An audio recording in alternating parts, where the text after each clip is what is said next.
Welcome back to the realm of possibilities. I don't know that book. Well, you're going to know it now. All right. One and done. One and done. This book is written by an athlete by the name of Maurice Claret. Okay. Maurice Claret was the most highly recruited young man coming out of high school in 2001. Okay. And the Ohio State University was fortunate enough to get him. The Penn State tried, I'm sure. Then we went on to win the national championship that year. He was a phenom, and he was the first athlete that was going to go one and done. Okay, go right to the pros. Yeah, right to the pros. Right to the pros. It didn't work out that well, partly because of this engine called the NFL, and this thing literally went to the Supreme Court, and he was stopped from going pro when he thought he could. And then came back to school. Shortcuts that we would consider laughable now, getting CDs, having a beat up old car that he could use. Yeah. We're breaking the rules. Today, these kids get millions. And by the way, he, for one, I became friends with him. And he'd be proud that all these young men aren't having to suffer through what he did. But he then got back in with his friends from the hood, and things got from bad to worse, and found himself in jail. Got drafted a year later, but had already lost his mojo and his ability to play in the NFL. Was saved by reading a book called As a Man Thinketh in prison. Wow. And his life turned around. And today he's a serial entrepreneur. He owns podiatry centers.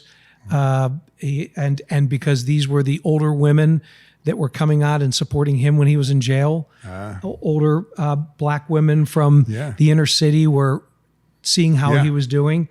Vascular surgery centers, opportunity Played zones. To the audience. Yeah, he knew. Yeah. Wow, I mean, incredible.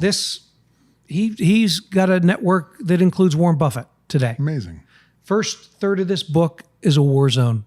It's like watching Saving Private Ryan, reading what you see in that beginning, and you know how violent that is. Sure. I bring this up out of all these business books because here's a human being that literally turned everything around, the highs and lows, found himself, learned, had to fix this before he could fix anything else. And today he's just a big success and awesome. Somebody who I admire, and hopefully someday I'm going to get a movie made about him. Nice. Yeah. That's incredible. Well, Maurice Claret, one and done. I'll have to. Now this is a book I got to check out because I'm a big consumer. We didn't talk about Jay because Jay's in there too. His books. I don't know if I'm in that one. I'm in a couple of them because Jay was an investor in a couple of my ventures early on. Sorry, Jay. I know that you believed in me as an entrepreneur, and this is Jay's seventh book. I mean, think that's right. Yeah, and he's got great customer service and learning how to treat the customer. But this one's all word of mouth, right? I've not read that one. I need to check it out. This is the lesson of and now on his speaking tour, which he's like to the crowd, he's like, all the marketers out there, tell me about your word of mouth strategy. Wow. Crickets. And he goes through to tell the stories that become talk triggers about the person. Now, you've seen the way Jay dresses on stage, right? It's pretty eccentric. Yeah, he's got. It's not all black like what it I'm is doing not. here. It's not cool Derrick Black. No. It is crazy loud plaid. So his talk all trigger. of the stuff that his tailor can't sell to anybody else, he makes stuff. I mean, it is pretty extreme sometimes. That's his personal talk trigger.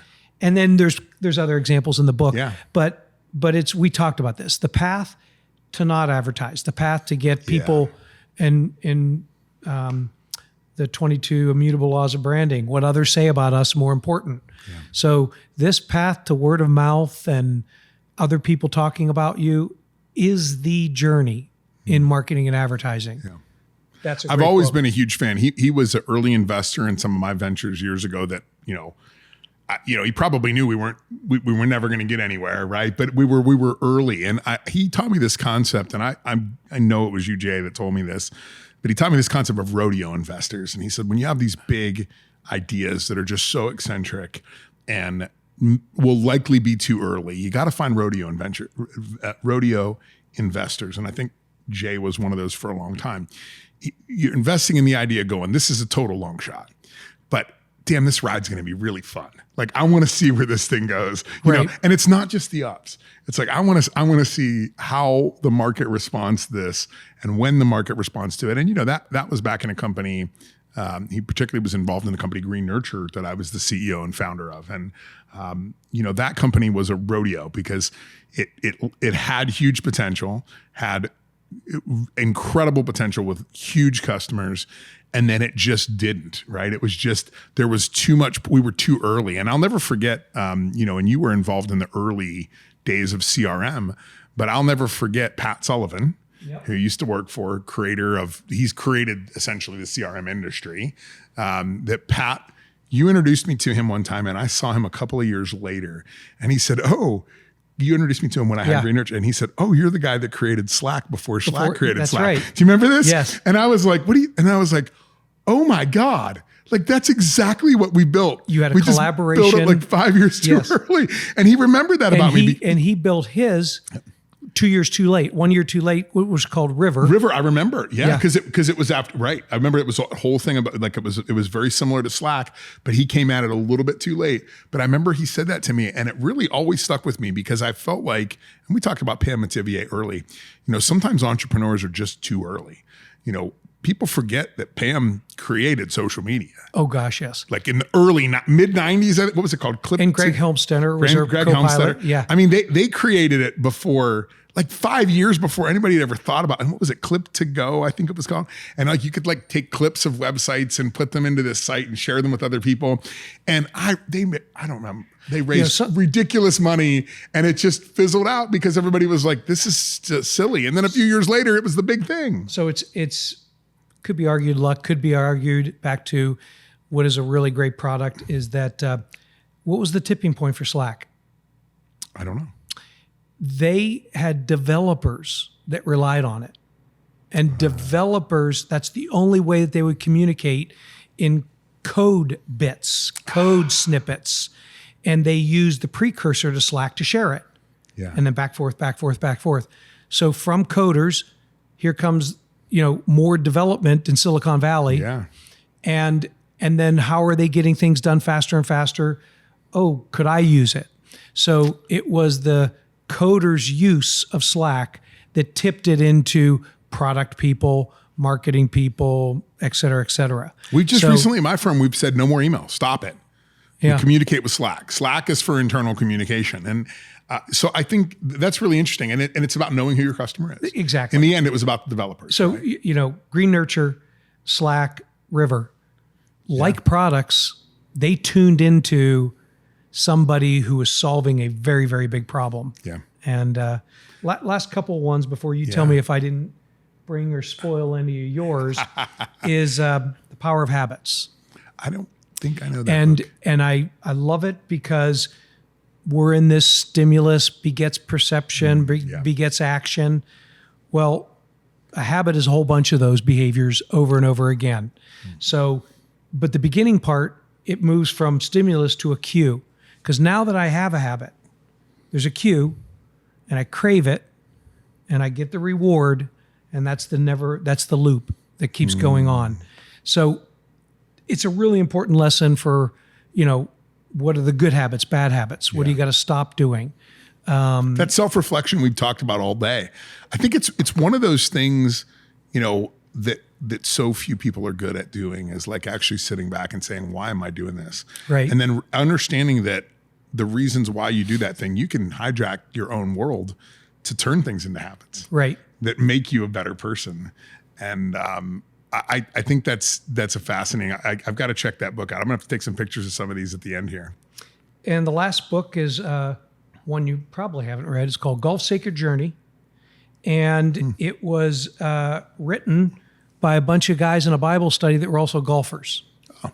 And golfers are always looking at their score, Yes, they are. the scorecard. But is that really the scorecard we want? So a Bible study became a workbook, became a book, became a movie.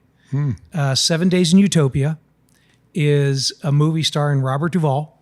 And my brother was the executive producer, and kidding. we were Did he get an involved Emmy? in- Did he get an Emmy? Oh, wait, hold on. No, He didn't. did not. Have him he call me is- next time. Yeah. Kelly did.